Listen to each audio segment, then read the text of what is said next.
קמילה קיימת משנת 2005, התחילה כנגריה קטנה באזור יהוד, לאחר מכן התפתחה ופתחה מספר סניפים בפריסה ארצית, חיפה, נתניה, אור יהודה, טבריה, רחוב הלח"י שזה מרכז המעצבים, ובאר שבע. ברכישה של המטבח יש מסע מורכב.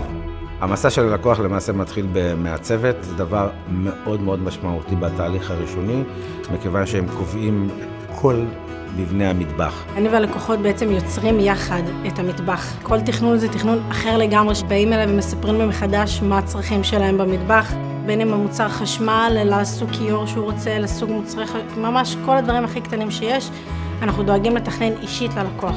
מעצבות בקמילה הם עם רקע של אדריכלות ועיצוב פנים. צריך לדעת להתאים לא רק את הטכני, אלא גם ויזואלית חיצונית. צריך לדעת להתאים חומרים. יוצרים ללקוח נגרות אישית. אין מגבלה של סוג חומר, אין מגבלה של סוג דלת, סוג ידית. זה נותן ללקוח את האופציה לבחור. המפעל ממוקם בקיבוץ קבוצת שילר. המפעל היום עובד בטכנולוגיה הכי מתקדמת בעולם.